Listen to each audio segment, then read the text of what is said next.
Hello everyone, Mankey here, and we are officially 2 days from Worlds. By the time the next couple of hours, it's going to be only 24 hours left before the very first Worlds game. And we need to talk about some narratives. And no, we're not going to talk about team narratives, nor player narratives. That'll be all too known and common around these League of Legends tournaments, especially for the biggest tournament ever. I decided to do some regional narratives. We're doing a little spin to the traditional stuff that it is last year by my own account.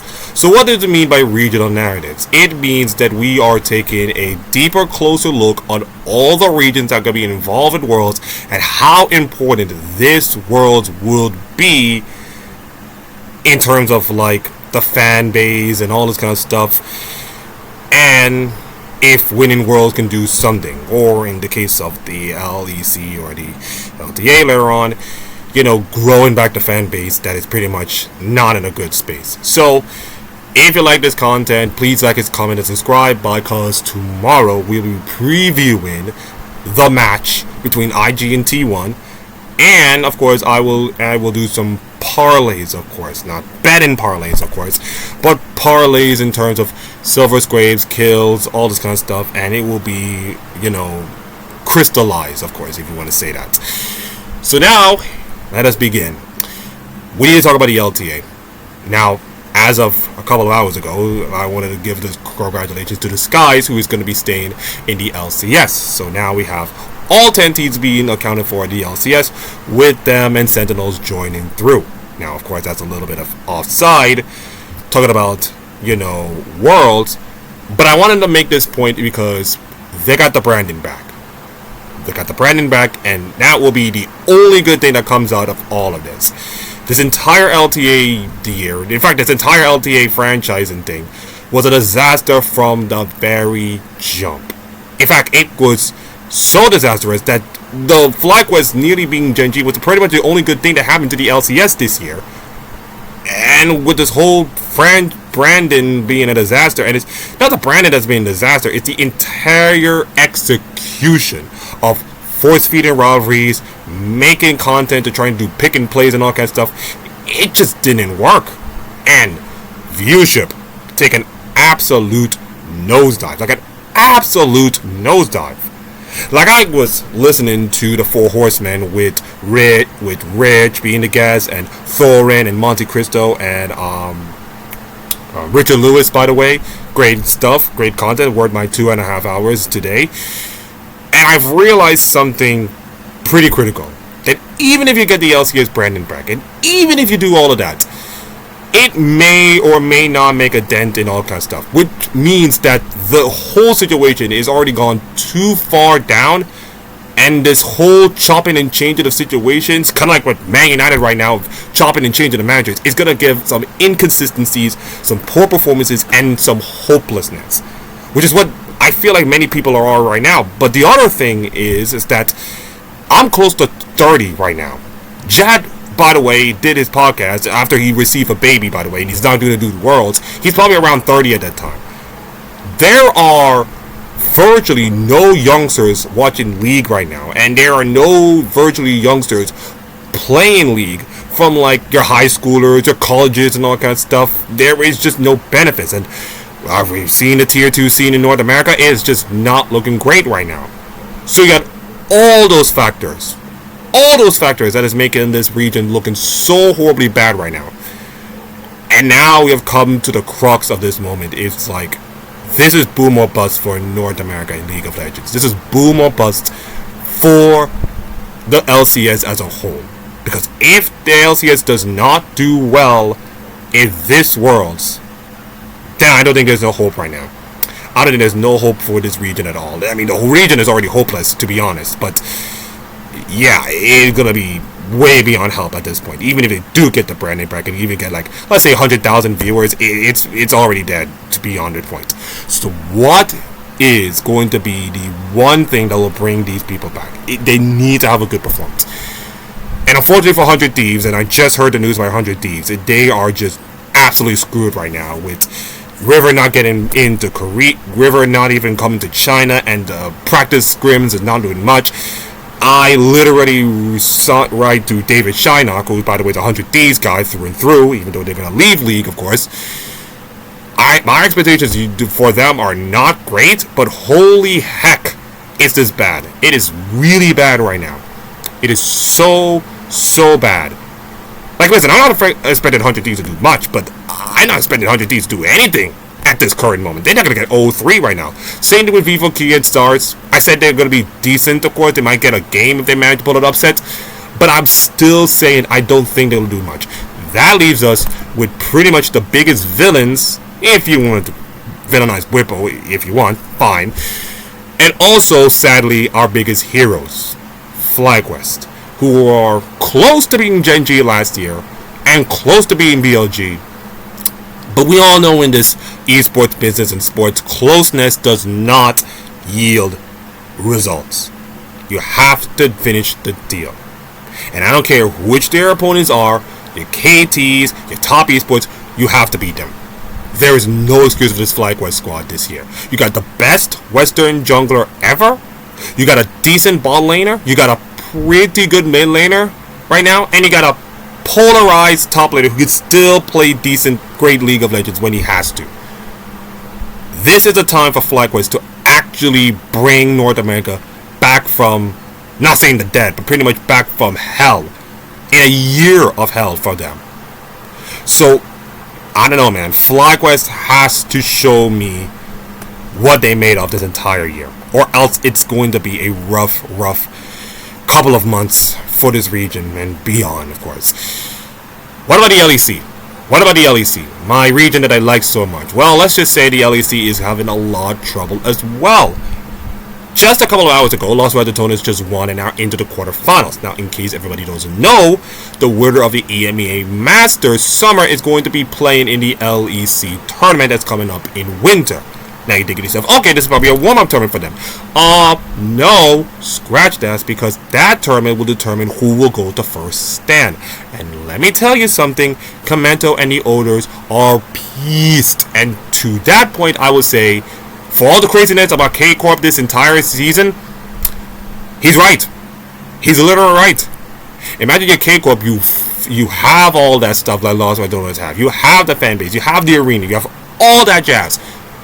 And then you have to fork over all the money to even go there. And meanwhile, Los Radotones, because of their streamer team, all the money, all the stuff, and all the eyeballs, mind you, are going to get there for like free.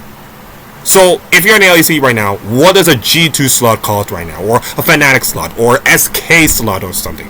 They're basically worthless right now. They're literally basically worthless. It's not just Los Radotones that's pretty bad. It's the team that's going to be finishing second in that EMEA Masters. They're going to be really worried. And you're thinking to yourself, okay, Akeem, it's just for winter. It's not going to be much. No, here's the kicker, ladies and gentlemen. Here's the kicker. It might go on for the next couple of years. Even if this is not working in winter and Los Radotones will get bounced out in the first round, this might work in Riot's favor. That they are choosing favoritism and eyeballs over like integrity and strength and all kinds of stuff. So right now the LEC knows that the storm is coming. The storm is literally coming right now. And unfortunately for right now, the LEC needs to have a good performance. By the way, G2 has not made it past the Swiss stage or group stage since 2020. Since that G2 famous team have made it through against, Damwon Kia and got absolutely fisted. Damwon Kia went on to win the whole thing, but still. In fact, the last couple of years, 2021, no team made it through. 2022, it was Rogue. 2023, 2021 was Mad Lions, 2022 was Rogue, and 2023 was G2 making it. G2 lost to NRG, so that means no quarterfinals for them. And in 2024, no quarterfinals for LEC again. So the last 4 years have produced Rogue and Mad Lions make it to quarterfinals and got beaten in both of them, clapped so badly, and no European teams in the last 2 years. In fact, the only time we see a pretty good international performance from them was mostly like the First Stand tournament and the MSI tournament, of course, but that's just it. When it comes to these big tournaments, The LEC has been undervalued, of course, the last couple of years. And with this whole situation that's going on right now, it's doom or die for G2 right now, or doom or die for like the rest of the LEC. I don't think Fnatic are going to do well at Worlds, let's be honest. Yes, congratulations, pick up Bobby, and he's actually decent like Humanoid, who, by the way, playing for a tier 2 team, by the way, in substitution. Congratulations, you have done the one thing you should be done. But unfortunately, I don't see Fnatic doing anything much. Yes, Upset can play decently. Yes, Oscar could have a good game. Yes, Russell can do well. But I just do not see this Fnatic team doing anything well other than, like, you know, stock shop and make it to next year, of course. MKOI. I think this MKOI team is going to do me something. I think MKOI are going to be showing me something. Alvaro, Jojo Pion, Elyoya still there. Merwin, Supa, this team is going to do much better than the Mad Lions Koi iterations for the last couple of years, in which they kind of like beating the expectations, of course, but not exceeding it. And I feel like this is an opportunity for them to showcase what they got, showcase how they performed this entire season. Because, of course, they made it to finals, they won the whole thing. They lost, got caught by G2, but they have been doing well this entire year. I mean, this team, Mad Koi, or Movistar Koi, by the way, are going to go places. I think they're going to go places, and I think they can do well to make it, like, let's just stay close to the advancement stage of, like, the 2-1s or the 2-2s if they were lucky, of course, against other teams. I think they can do it. And finally, G2. Oh, yes, G2, we've always relied on G2 to become like the best team in all of the West and all of LEC. And I think right now, if you're G2, you're probably the only hope right now. Now, of course, we all know that European teams have to play in Korea, of course, and then have to go all the way to China, of course, where the practice facilities are doo-doo. Let's be honest, absolutely crap. And for G2 and the rest of LEC and probably the West right now, the fact that they have less games than everybody else, but also the practice facility is not great. It's just given that feeling of like, I think the LEC will be clapped.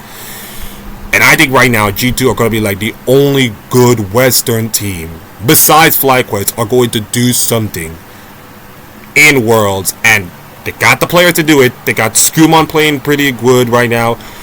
Labrov, who's been criticized a lot this year, having been decent. Hansama being consistent all throughout. And yes, Caps and BB have some problems, but you could say that you could crouch Caps and BB to do Caps and BB things. Plus the draft, the Fearless draft might be in favor of G2 because of their creativity and all kind of stuff. So this could be the one time that maybe G2 could get out of groups or Swiss and make a decent run to like a semifinals at Worlds. Because right now, I think the sentiment of LEC right now with all the news is going to be they need this. Like, listen, the LCS need a result, of course, in Worlds. But I feel like right now, the LEC needed more than the LCS. But which do you think needs a result? LEC or LCS? Go down in the comments. The LCP. Right, the LCP. It's been a good season. It's been a good year for the LCP. But here's the one problem. CFO is the reason why the LCP has been good. This is not a disrespect to the CFO, but this is pretty much the way the region has gone. It's a one-team region. This is not, again, not disrespecting CFO, but I'm not seeing Team Secret Wells doing anything much. I'm not seeing maybe PSG could do something, of course, like they did last year, but do I really want to trust Karza and Maple, of course, in that team, and Betty, and have no carries, of course, on that team, and they can fall apart in, like, snap of the fingers? I just don't see this PSG team doing anything much. So it's all about CFO, and maybe the luck of draw might help them. Maybe it might beat a lower region LPL team or KT, of course, to advance. If they get some lucky draws, of course, if they can get some lucky draws and in their favor, I think CFO can make it to the quarterfinals. I think they can make it to the quarterfinals, and if they can do something against the East and maybe beat them and make it to semifinals, it will be a huge banner year for a brand new region of the LCP, and it will give this region a huge boost going into 2026 with CFO doing well and the entire regions of Vietnam and Taiwan growing and all kind of stuff. And of course, you have to realize that the Southeast Asian is mostly a MOBA nation, of course. It's mostly MOBA nation, especially on the mobile phones with Mobile Bang Bang and all this kind of stuff. So if you are the LCP right now, you need this results to make it go your way. Not saying that League of Legends is not as big as SEA, but in order for this to happen, CFO has to pull their bootstraps and actually do the work. So I think, if PSG can do well, fine, but CFO has to carry the entire region on their back and actually do well if the whole draw is in their favor. The LPL is not looking good for the LPL. I just don't know which LPL team will run. I think this game is going to get clapped by T1. Not clapped, but pretty much beaten by T1. So that's problem number one. Top esports, I cannot trust them internationally. BLG have so many problems last year that the jungle situation is even the least of their problems. I mean, the rest of the players are fine and decent, but unless Knight can pop off, I just don't trust BLG. And it was Legend has been okay. I mean, they did well from MSI and EWC.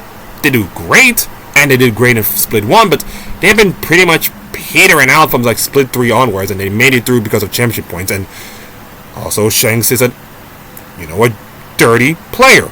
Let's just say that, of course.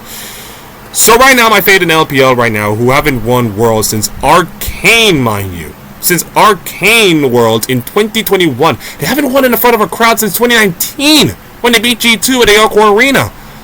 So, I'm not sure if I trust the LPL right now, and do I see an LPL team beat a Holland Life Esports, or a T1, or Gen G, and all that kind of stuff?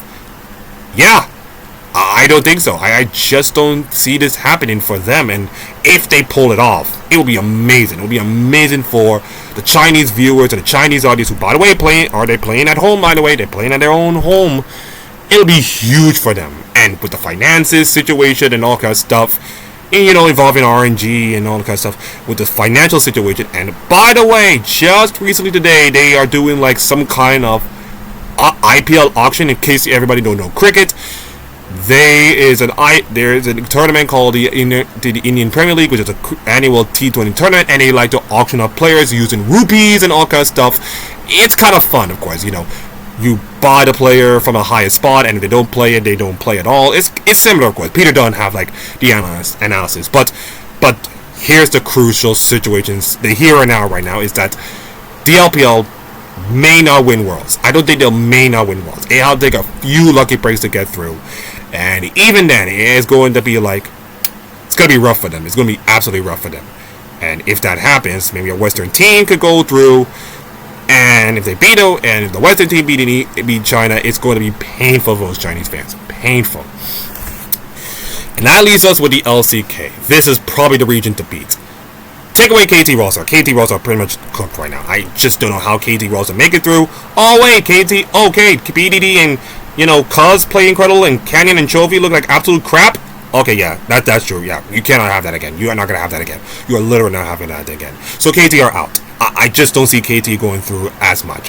That leaves me with Holland Life Esports, Gen G, and T1. Now, let me just give you the T1 angle, of course. They're about to win their third Worlds in a row, something that no one has ever done.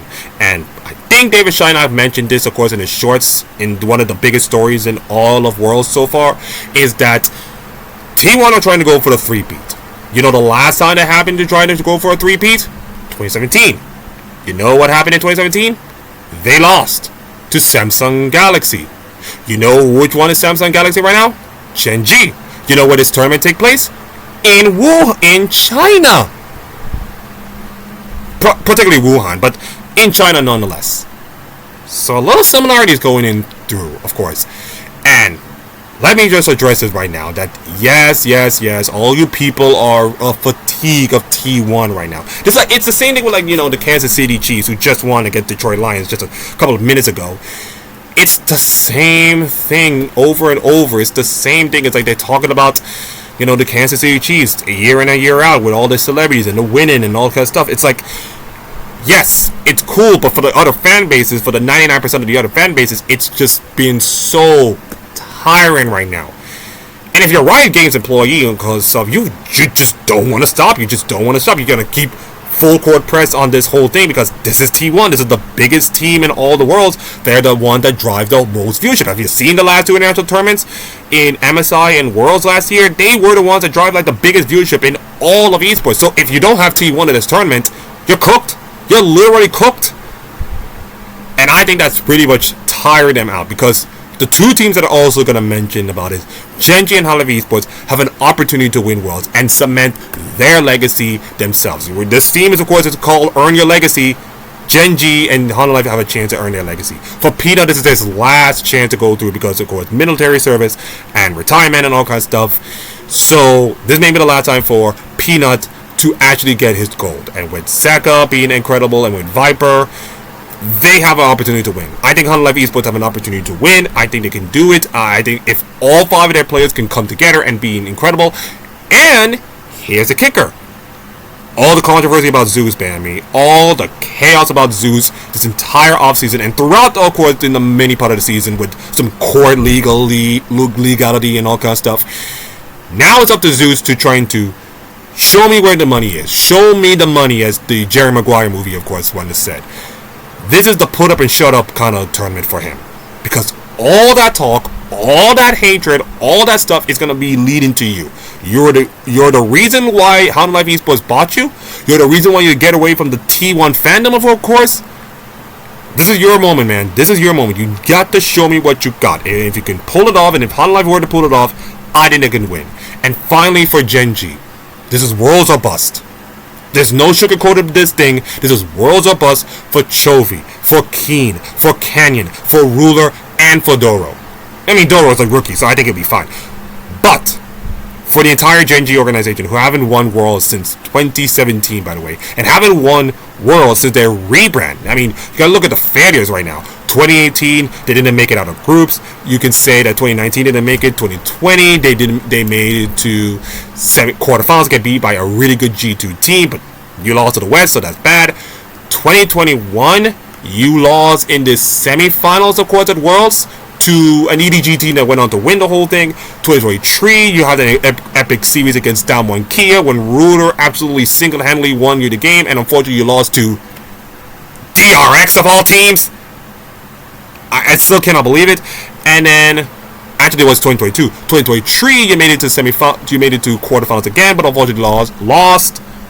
I think you lost to Weibo Gaming. I'm not sure. I don't look at the bracket. And then last year, of course, you nearly lost to FlyQuest, and then you lost to T1 and went on to win Worlds. So what I'm saying is that the last 6 years of Gen.G as a rebranded organization has been nothing but failure and been international chokers. I think you and Top Esports are like the kings of international choking, or the doormats of League, if I were to say that. This cannot happen this year. This cannot happen for Chovy. This cannot happen for Arnold. This will not happen to the entire Gen.G fanbase. And if you manage to do that, under T1's noses, when everybody want to talk about T1 and their 3Ps, and everybody will talk about Faker this and Faker that, and I mean, they're posting videos about Faker and all kinds of stuff. If you can manage to do that, Chovy, if you can manage to do that, and we're not talking about having an S+ game, of course. If you can give me your A+ game in most games and manage to win Worlds, then your legacy is set. Now, I'm not saying your legacy will be fully set. Of course, you have to win like another World or two. But just like Astralis in Counter-Strike, they can't even buy a win until they finally won it against Virtus.pro in Atlanta, in E-League Atlanta. And then, you know what happens. The rest is history, you know. So that's what is going to happen for Chovy and all that stuff. It's that, can he finally get the monkey off his back? Can he finally pull it off and become like a world champion for the first time in his career? He already won MSI twice over. But this is the money tournament. This is the biggest tournament for him and Gen.G as a whole. And they're going as a favorite, #1 seeded by a country mile. They have dominated. They have won MSI. They've won EWC. They've finally won LCK after all these times. Now, it is the moment of truth for this entire Gen.G team. Like if Hololive Esports win it, if T1 win it, fine. But this Gen.G team has to win it. No questions asked, no excuses, no remorse. So you better win Worlds, Gen.G, or else the failure will stench on you for the rest of your life, Chovy. And that's my 2 cents. And that is how we cover all the region narratives for this Worlds. If you like a region that you like or want to put some more narratives, of course, please feel free to go to the comments, like, comment, and subscribe to this video. Monday, I think we'll be doing more crystal balling, but this time not predictions, of course, but looking at all my crystal ball predictions. And I'll be reacted to my World's Anthem, but not in a video kind of thing, because of course if I do, my entire webcam will be freezing, of course, and consider the circumstances, of course, with the whole thing, I decided to watch the video and just give my reactions on my shorts, of course. So anyways, thank you for watching, all that jazz. Good luck to the rest of the week and the rest of your life, and I'll see you next time. Ciao.